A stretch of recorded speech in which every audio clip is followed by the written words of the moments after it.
Many people ask, and I've been asked this before, why do you guys put your face on the ground? What are you doing? What is this prostration? You know, this prostration, or sujood in the Arabic language, is not something new.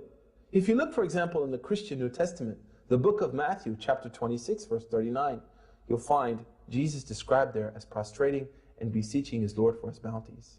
In the Old Testament, we find the great prophets, such as Abraham and Moses and David, peace be upon all of them, described as prostrating and beseeching their Lord. What this shows us is that Islam is not a new message. Islam is not the invention of Muhammad, peace be upon him, but Islam is the message of all of the prophets. And the prophecy of Muhammad is the culmination of that prophetic message. It represents the zenith of the prophetic message to humanity. Now, what I would like you to do is try to imagine a way that you would show your submission to God. What would you do? What act would you exhibit if you wanted to show your submission to God? Is there any greater act than the act of prostration? I challenge you to prostrate to your Creator. Malcolm X, a famous convert to Islam, said the most difficult thing he had to do when he became a Muslim was to destroy the arrogance in his soul and prostrate to his Lord. And he said the reason that it was difficult was not because of his arrogance, but he knew that once he prostrated to his Lord and he tasted the sweetness of that prostration and submission, he would never prostrate to anything else again.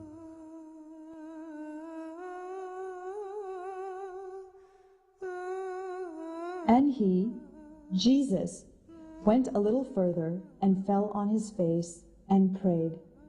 The Bible, Matthew 26:39. Allahu Akbar, Allahu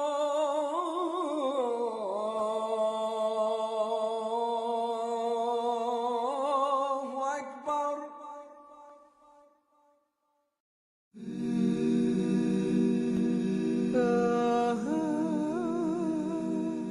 A Muslim is supposed to pay a financial obligation called zakah.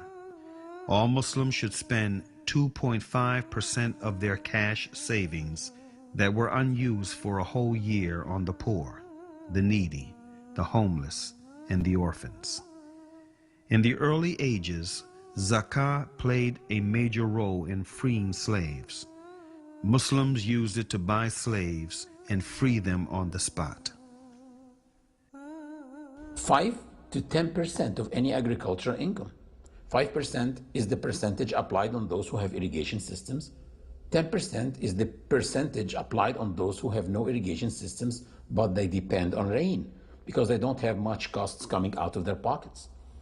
20% of any extracted resources or minerals, like petroleum, which means that governments, before they go buy arms and weapons for their armies, according to this ritual, they should spend at least 20% of their resources on the poor, the needy, the hungry people, and the homeless. And guess what? This is not a charity. Zakah is the right of the poor on the rich. Muslims do spend in charity, which what they spend in addition to the zakah. One of the traditions of Prophet Muhammad, peace be upon him, is spend with your right hand what your left hand doesn't know, which means without showing off. Do it with sincerity.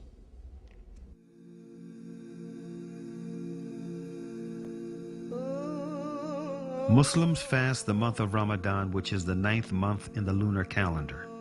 In Ramadan, Muslims do not eat, drink, nor engage in any sexual activity from dawn till sunset. At dawn, one controls himself from approaching the lawful, eating, drinking, or any sexual activity with his wife. At sunset, he can practice any of that again, and this happens 30 times. At dawn, one controls himself. By sunset, he can practice any of that again. And next day, control. Practice, control, practice. Do you see what I'm doing? Looks like a workout. After 30 days, one becomes behind the wheel, driving this body, not his body driving him. He becomes in control of his stomach and his sexual organs. Fasting is a ritual of worship that enhances your patience and perseverance through the discipline. Allah said in the Quran about fasting, O you who believe, fasting has been prescribed on you as it was prescribed on those before you, that you might guard yourselves.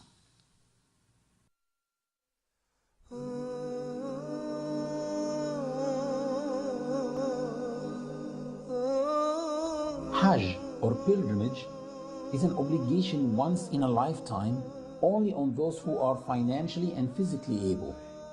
It shows the universality of this religion.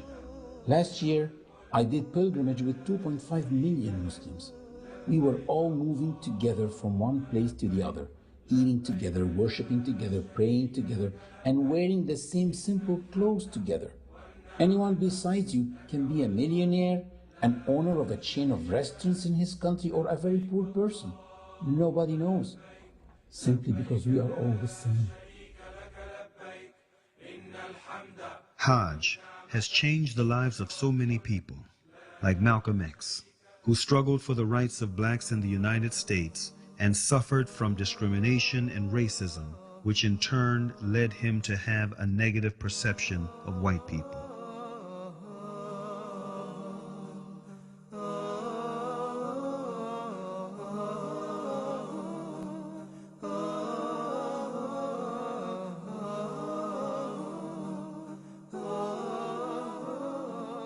After performing Hajj, he changed.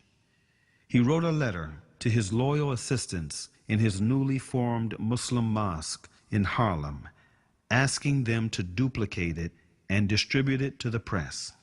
He wrote, "In pilgrimage, during the past 11 days here in the Muslim world, I have eaten from the same plate and drank from the same glass with fellow Muslims whose skin is the whitest of white, their eyes are the bluest of blue, their hair is the blondest of blonde, and in their actions, and in their words, and in their deeds, I felt the same sincerity of the black people of Nigeria, Sudan, and Ghana."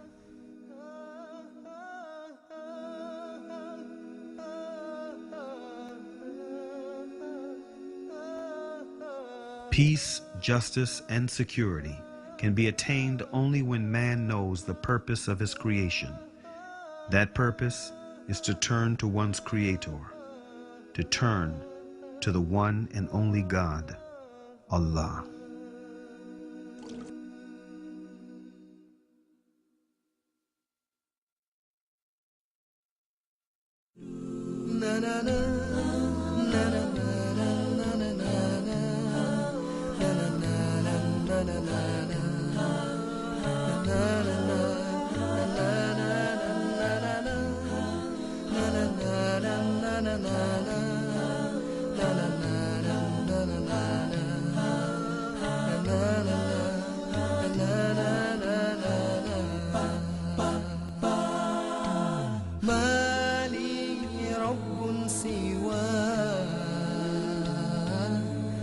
غفار يمحو الذنوب ما لي رب سواه نور يهدي القلوب يا الله عبد كثر الذنوب زادت حولي كروبي منك إليك هروبي يا